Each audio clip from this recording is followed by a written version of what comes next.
Well, congressional maps have been a national story, with Texas trying to redraw its districts and now California as well. Here in Utah, there has been a years-long process of redrawing maps, but has gone through the ballot box and now the courts. And joining us today to get the latest on Utah's redistricting process is the Executive Director of Better Boundaries, Elizabeth Rasmussen. Thanks for being with us today. Oh, thank you. Let's start by you explaining to us, what is Better Boundaries? What do you do? Better Boundaries, we have one goal, which is basically to ensure fair representation for Utahns. I mean, Utahns voted for this in 2018, so we've been fighting ever since that they get what they voted for.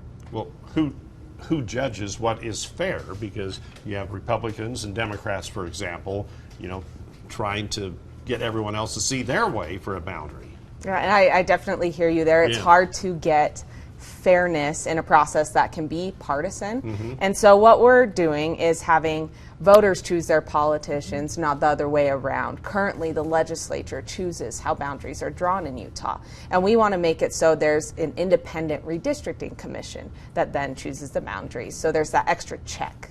Yeah. So what's happening, because this situation is in court here in Utah. So explain to the viewers, catch us up on where we are with this court case. Yeah, so zooming back in 2018, voters passed this initiative. It was called Proposition 4.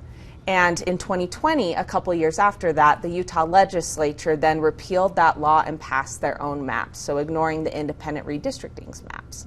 And so we have supported a lawsuit, and these plaintiffs have stated that what the court did, or what the legislature did, was unconstitutional. And last year, we actually had a really great legal win where the Utah Supreme Court said, Utahns, they have the right to reform their government through ballot initiative. And so we're back in the courts seeing what that means for Proposition 4. And a ruling should be coming down before too long? Any day. I mean, I wish I had an exact date, but it should be hopefully sometime this year. And let's talk about why this is so important, because when you start redrawing maps, you're splitting up communities. I mean, that really affects who represents us at the end of the day. So what can you say about the process of gerrymandering and how it impacts us, the citizens, and the trust that we have in our government too?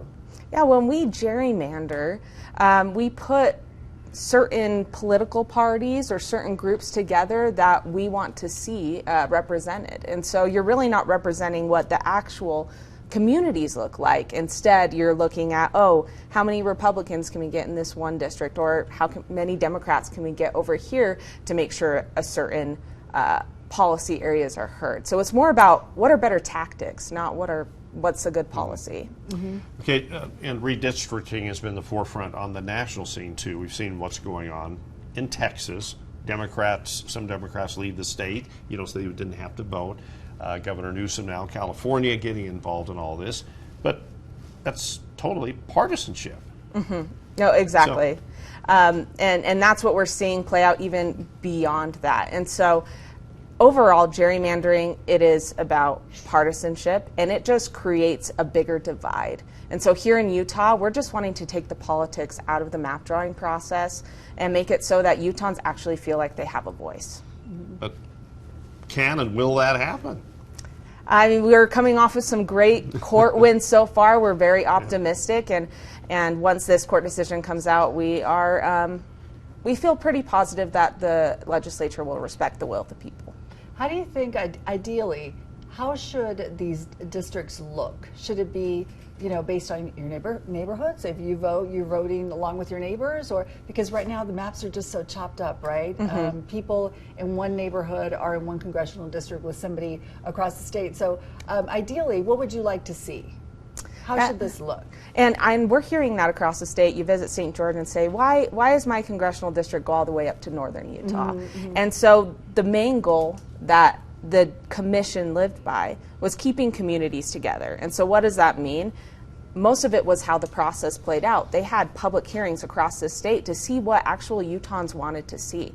And they compiled several different maps that showed how communities could be put together. And that's what we're hoping the court, once the decision comes, that we'll get back to those maps. So could new maps be drawn up before the 2026 midterms? That's the question. Yeah. And the longer we wait, the more difficult that becomes. We're hoping with this court case that we can just go to one of the many maps that have already been drawn back when the commission first started. But it really depends on what the judge rules. Mm-hmm. Yeah, and I think Utah could possibly end up with another House seat, right? Yeah, in the next census, we might Right. get 1 or 2 more, so Yeah. things could significantly change. Right. Yeah, and the next census is, it's every 10 years, and when's the next one? 2030. 2030, okay, Yeah. so we still have a ways to go. Yeah, we for still have a that. little ways to go. All right, a lot of waiting Yeah. for the census and for the judge to make the decision in this case. All right. Well, Elizabeth Rasmussen, thank you so much for talking to us about this thank really you. important issue. Yeah, thank you for Yeah. having Yeah. me. And people need to realize how important Yeah. it is. You just can't be hearing about it in the news and say, I don't care about this Yeah. kind of stuff, but it directly It's not just impacts. maps, it's a lot more than maps. Oh, It's our much more. representation, yeah. All right, thank you. Yeah, Thank you so we much. appreciate that.